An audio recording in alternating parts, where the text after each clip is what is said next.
Aiden Fucci tomó una decisión atroz el 9 de mayo de 2021 y se llevó la misma vida que yo había traído a este mundo. El corredor de la muerte es el castigo más controvertido del sistema penal actual. La gente sostiene que el Estado no debería tener el poder de quitar una vida, independientemente de la gravedad del delito. Las cosas se complican aún más cuando la persona es un adolescente.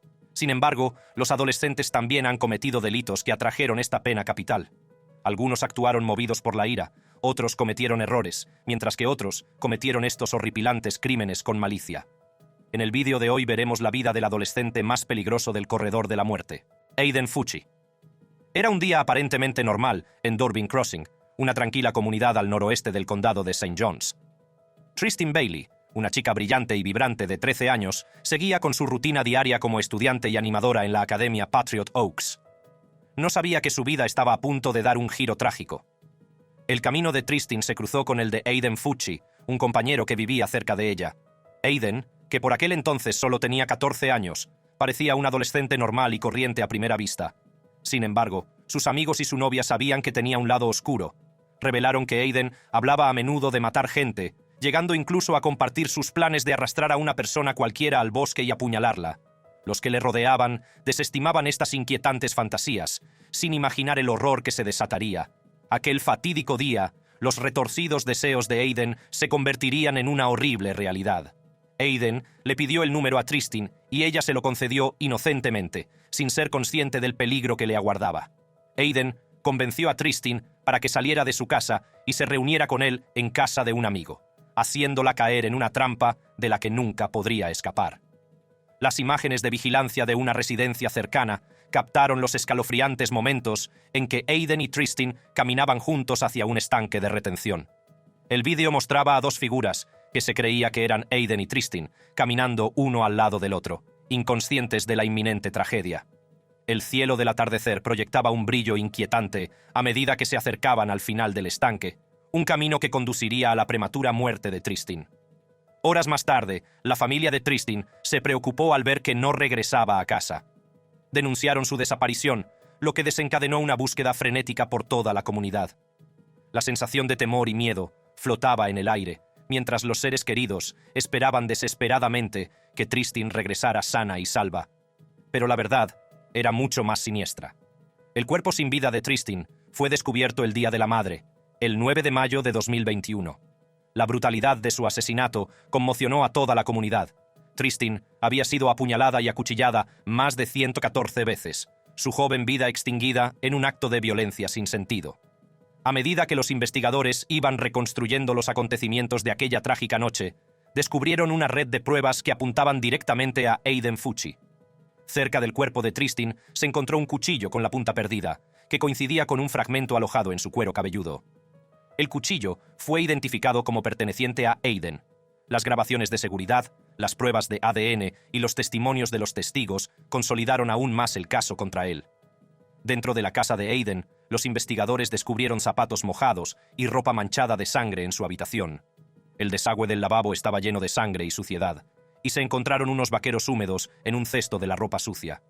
En la habitación de Aiden se hizo un descubrimiento escalofriante: un cuaderno lleno de dibujos violentos, un atisbo de la mente perturbada de un asesino adolescente. Los registros del teléfono móvil, los correos electrónicos y los mensajes de las redes sociales proporcionaron más información sobre la mentalidad de Aiden antes del asesinato. Revelaban una inquietante fascinación por la violencia y un desprecio por la vida humana. Las pruebas contra Aiden eran abrumadoras y no dejaban lugar a dudas sobre su culpabilidad. La comunidad, antaño llena de confianza y unidad, estaba ahora destrozada por la horrible realidad de que uno de los suyos había cometido un acto tan atroz. La familia y los amigos de Tristin tuvieron que enfrentarse a la inimaginable pérdida de una vida joven, llena de promesas y potencial. El juicio siguiente determinaría el destino de un joven que había alterado para siempre las vidas de los implicados. Finalmente, Aiden se declaró culpable de asesinato en primer grado, y la horripilante naturaleza de su crimen requería nada menos que la pena de muerte. Debido a su condición de menor, Aiden no era elegible para la pena de muerte. El juez R. Lee Smith dictó una sentencia que enviaba un mensaje claro a Aiden y a la comunidad. Aiden fue condenado a cadena perpetua, y el juez hizo hincapié en la naturaleza espeluznante de la muerte de Tristin y en la total falta de móvil del crimen. Manuela Vitoria. Manuela es más una víctima ignorante que una chica peligrosa. Es una turista brasileña de 19 años a la que pillaron introduciendo cocaína en Bali, Indonesia. Manuela se fue de vacaciones a Bali con la ilusión y la aventura en el corazón. Las cosas dieron un giro drástico cuando llegó al aeropuerto internacional en Ngurah Rai. Mientras nuestra desprevenida turista pasaba por la aduana, las autoridades, entrenadas para detectar este tipo de actividades ilegales, estaban en alerta máxima. Sus agudos ojos y sus avanzados equipos de escaneado estaban preparados para descubrir cualquier intento de introducir drogas en el país. Fue durante esta inspección rutinaria cuando las autoridades descubrieron la cocaína oculta en la maleta de la turista, poniendo su mundo patas arriba en un instante. Las vacaciones de ensueño que había imaginado se habían convertido en una pesadilla. Sin saberlo, una banda de despiadados delincuentes la había elegido como peón perfecto en su operación ilícita de contrabando de drogas. Cuando recogió su equipaje en el carrusel, no se dio cuenta de que su maleta se había convertido en el receptáculo de algo mucho más peligroso que su ropa y sus efectos personales. Escondido en el fondo de su maleta, cuidadosamente oculto a miradas indiscretas, había un alijo de cocaína. La droga había sido colocada por la astuta banda, que pretendía aprovecharse de su inocencia y utilizarla como medio para transportar su carga ilícita a Bali. En estado de shock e incredulidad, la joven turista negó con vehemencia tener conocimiento alguno de las drogas.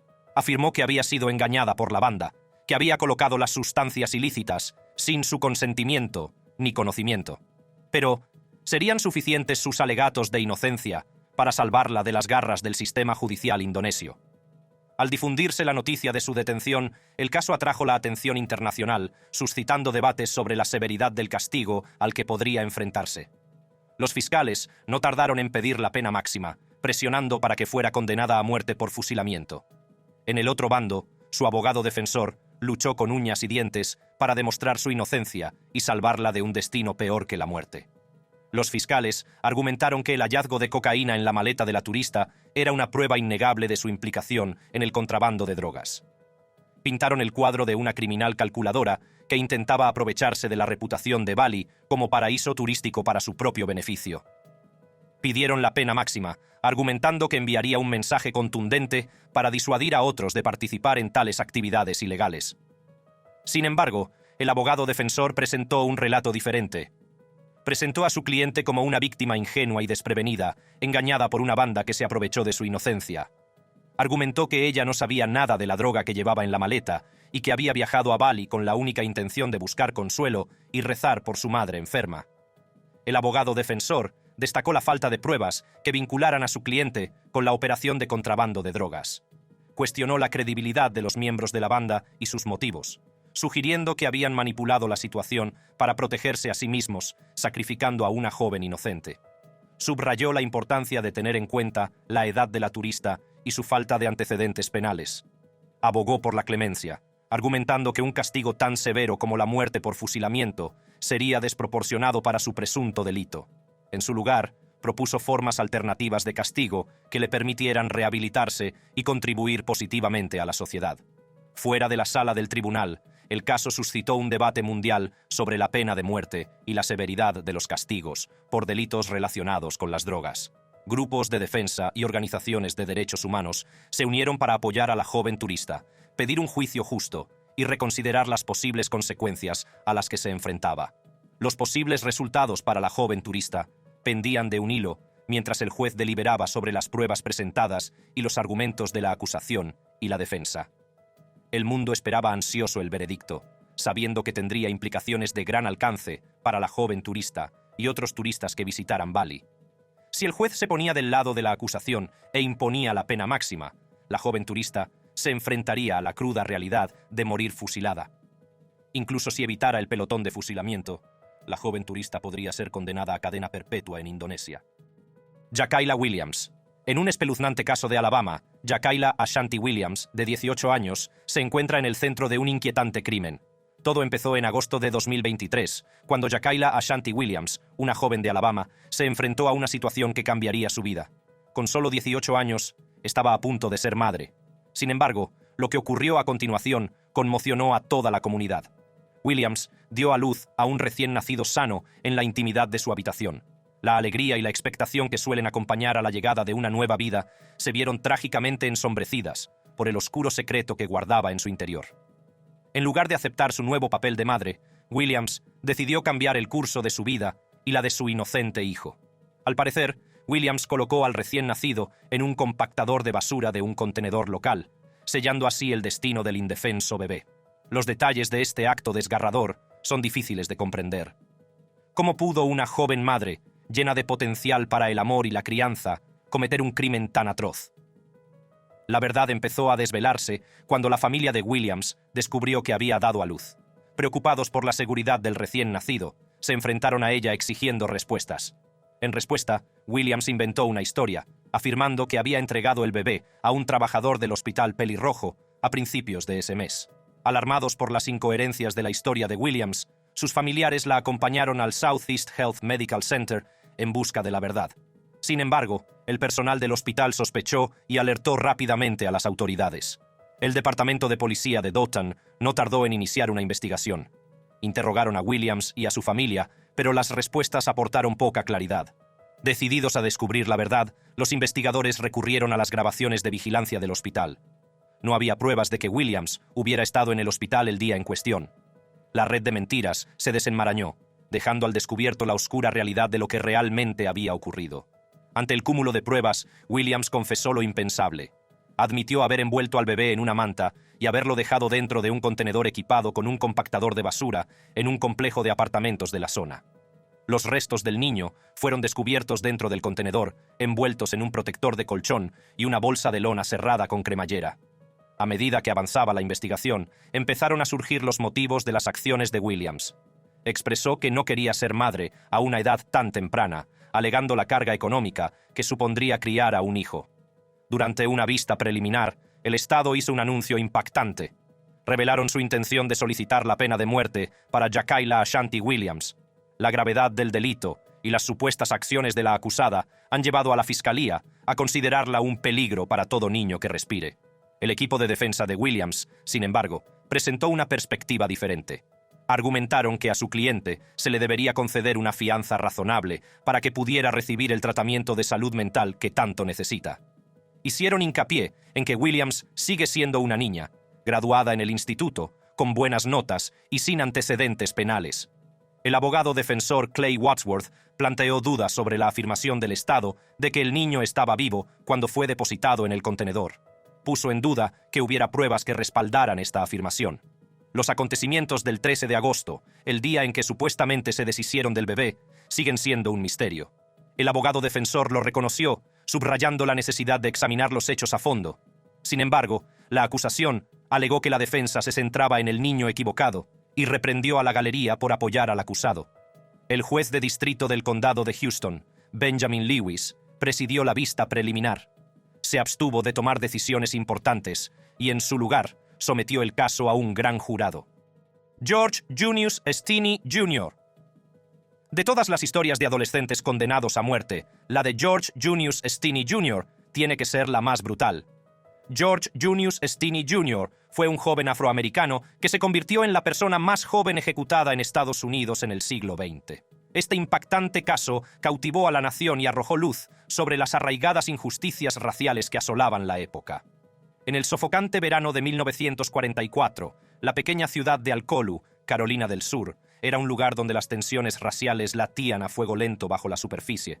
Fue en este ambiente volátil donde las vidas de George Junius Stinney Jr. y dos niñas, Betty June Binnicker, de 11 años, y Mary Emma Thames, de 7, se cruzaron trágicamente. El 23 de marzo de 1944, Betty June y Mary Emma salieron a recoger flores cerca de sus casas, felizmente inconscientes de los horrores que les esperaban.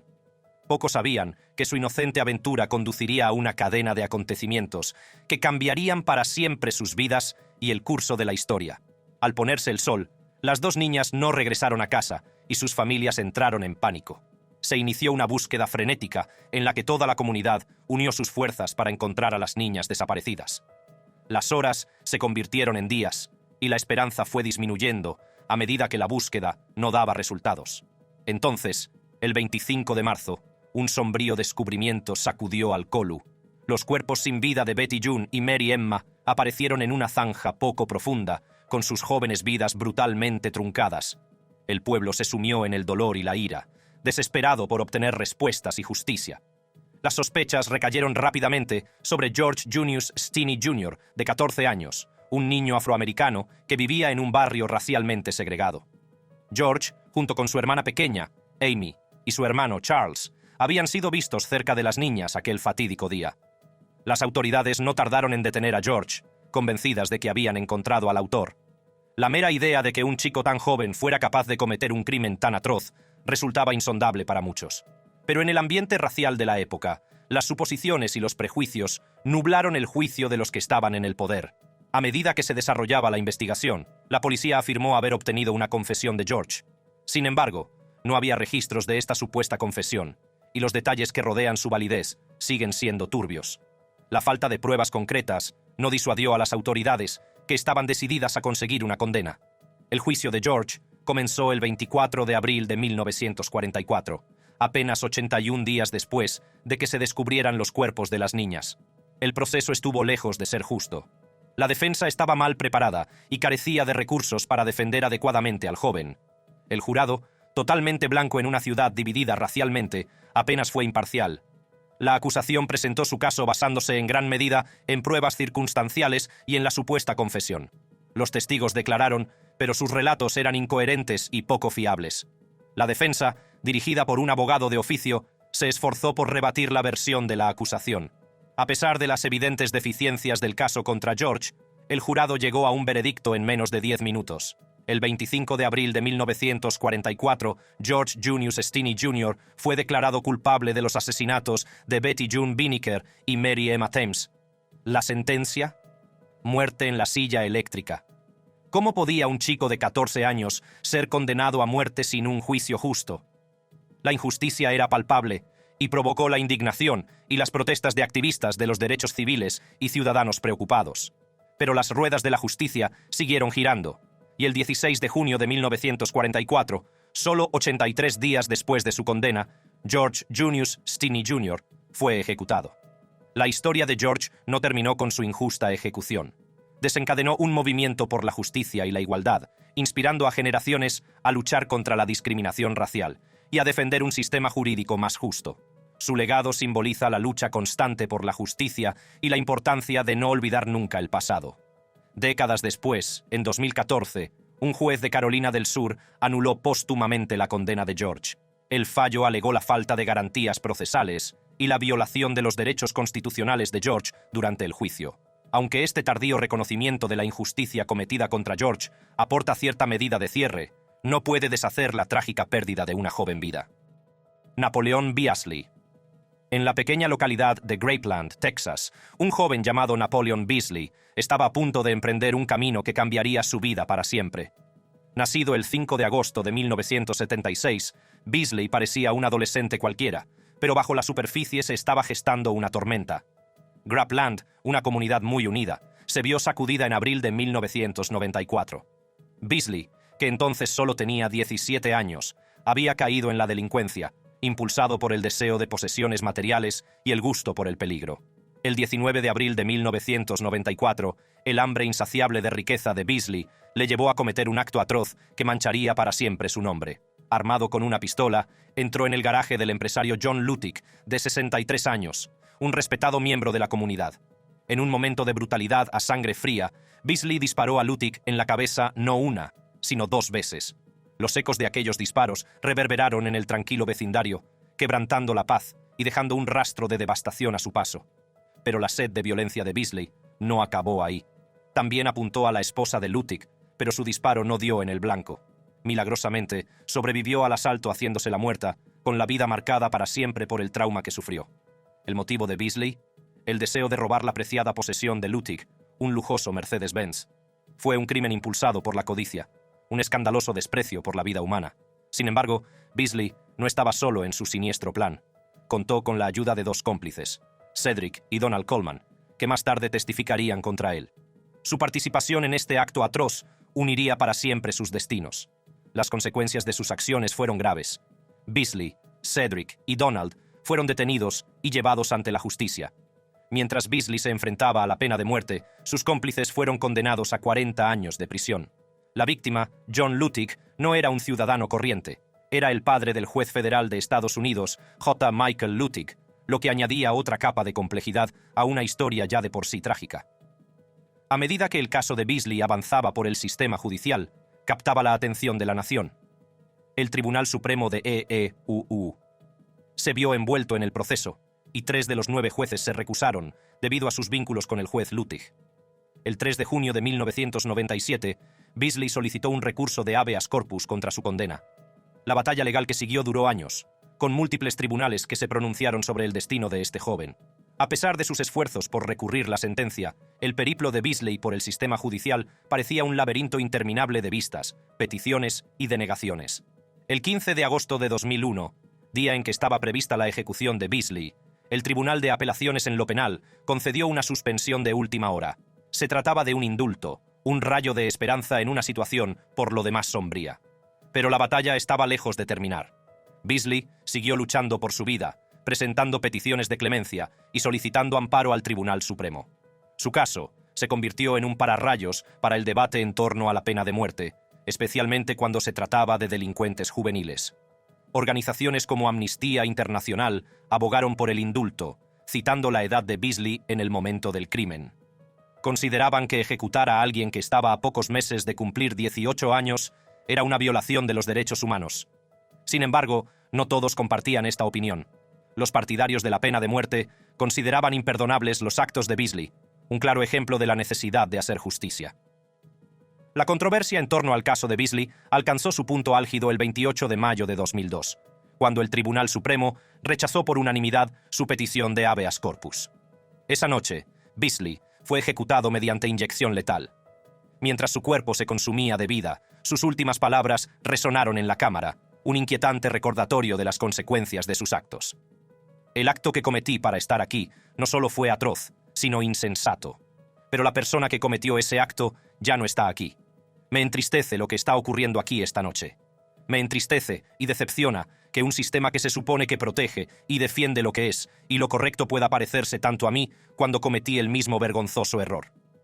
La ejecución de Napoleon Beasley suscitó un encendido debate en toda la nación. Planteó cuestiones sobre la pena de muerte, el tratamiento de los delincuentes juveniles y la propia naturaleza de la justicia. Scott Hine.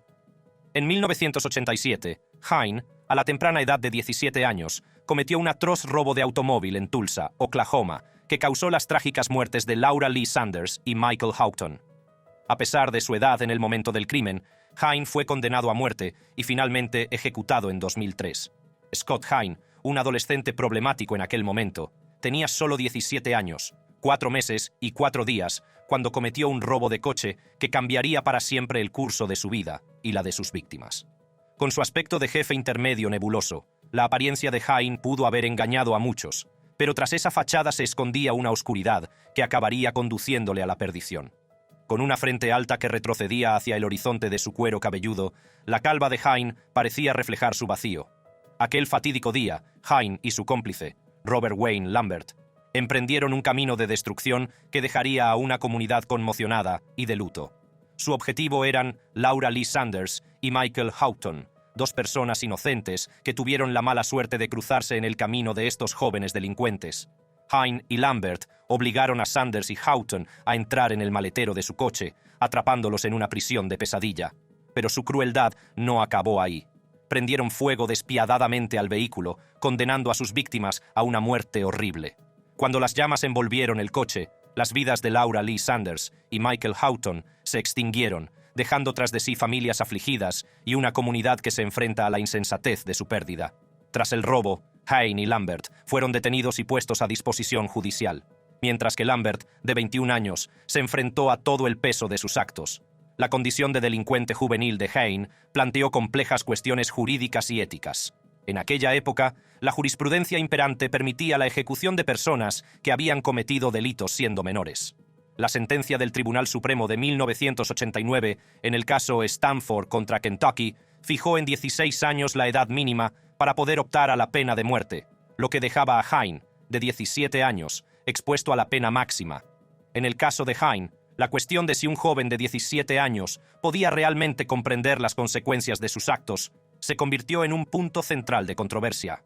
Su equipo de defensa, como muchos otros que representan a delincuentes juveniles, argumentó que ejecutar a alguien que había cometido un delito siendo menor violaba las normas de decencia de la sociedad. Sin embargo, a pesar de estos argumentos, el destino de Hain estaba sellado.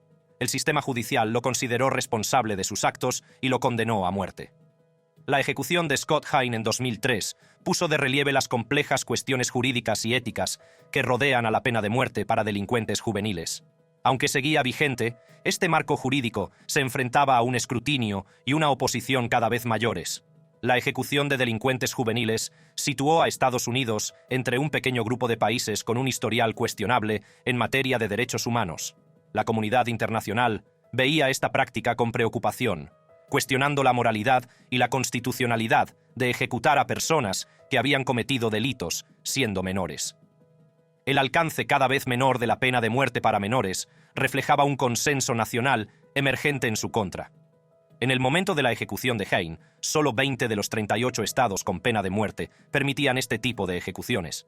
Virginia, Texas y Oklahoma, el estado natal de Hain, eran los únicos que seguían llevando a cabo estas ejecuciones después de 1993. En 2004, el Tribunal Supremo aceptó un nuevo caso procedente de Missouri que volvería a plantear a los jueces la cuestión de la pena de muerte juvenil. El caso, conocido como Roper-Finpas-Simmons, resultaría ser un punto de inflexión en la historia de la pena de muerte juvenil. El alto tribunal, compuesto por 9 miembros, con su inconstante voto decisivo, el juez Anthony Kennedy, que anteriormente había votado a favor de permitir las ejecuciones de menores, decidiría el destino de la pena de muerte juvenil. En 2005, el juez Kennedy redactó la opinión mayoritaria en el caso Roper-Finpas-Simmons, que prohibía la ejecución de delincuentes juveniles en Estados Unidos. Esta decisión histórica supuso un cambio significativo en el panorama jurídico. La decisión se basó en el entendimiento de que los menores poseen una menor culpabilidad y una mayor capacidad de rehabilitación. Scott Hain, por desgracia, no se beneficiaría de este cambio en la ley. Sigue siendo la última persona ejecutada en Estados Unidos por un delito cometido en su infancia. Su caso sirve de recordatorio de la naturaleza compleja y cambiante de la pena de muerte y de los continuos debates en torno a su aplicación.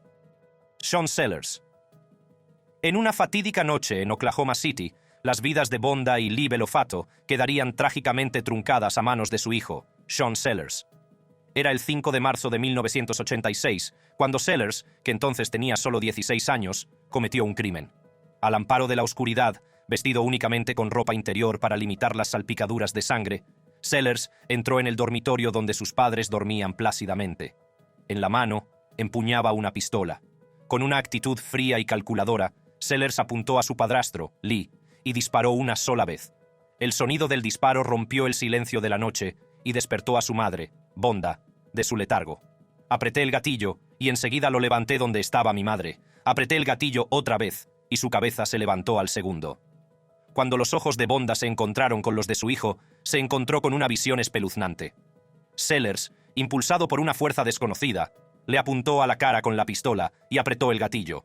La habitación se llenó con el sonido ensordecedor de otro disparo, y la vida de Bonda se extinguió abruptamente.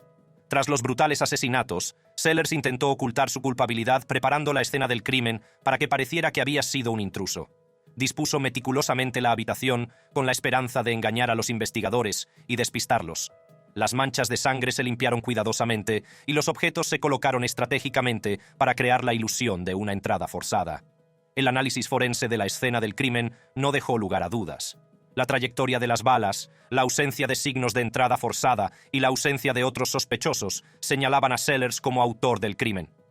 Las pruebas eran abrumadoras y el peso de su culpabilidad empezó a cernirse sobre él. Los intentos de Sellers de ocultar su culpabilidad fueron inútiles ante la verdad. Los muros de su fachada cuidadosamente construida empezaron a desmoronarse y la oscuridad que lo había consumido quedó lentamente al descubierto. ¿Qué podía llevar a un joven a cometer actos tan atroces contra su propia familia? A medida que se desarrollaba la investigación, el verdadero alcance de las acciones de Sellers salía a la luz. Se descubrió que no era la primera vez que acababa con una vida. Sellers confesó haber matado en 1985 a Robert Paul Bauer, dependiente de una tienda Circle K que se había negado a venderle cerveza.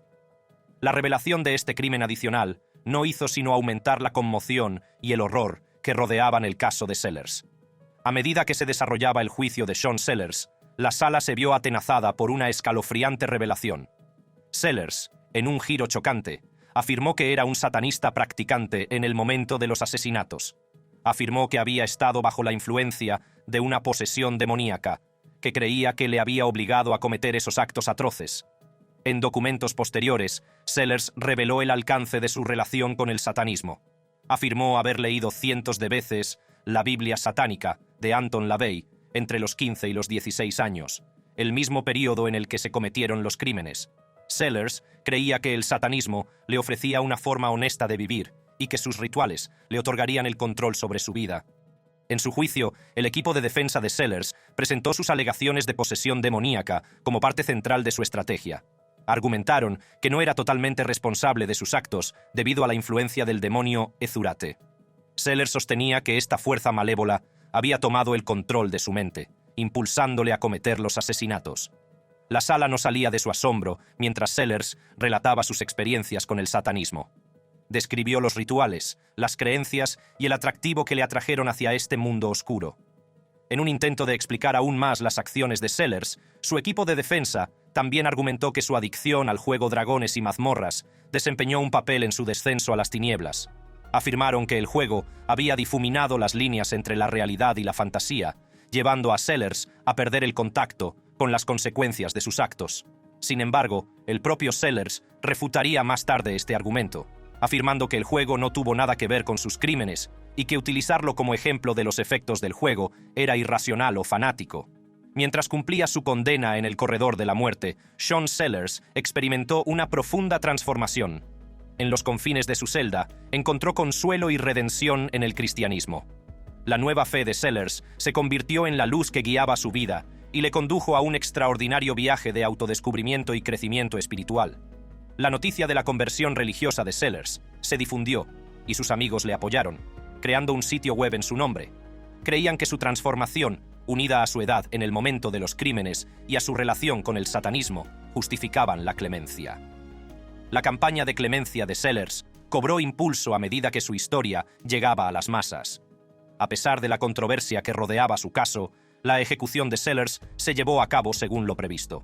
El 4 de febrero de 1999, en la penitenciaría estatal de Oklahoma, Sellers fue ejecutado mediante inyección letal. Sus últimos momentos fueron una mezcla de emociones. Se dirigió a sus hermanastros, expresándoles su amor e instándoles a encontrar la curación a través de Dios. En los minutos previos a su ejecución, Sellers cantó música cristiana moderna, proclamando su disposición a encontrarse con su Creador. Sus últimas palabras fueron una súplica para que su espíritu fuera liberado y pudiera alabar y adorar a Dios.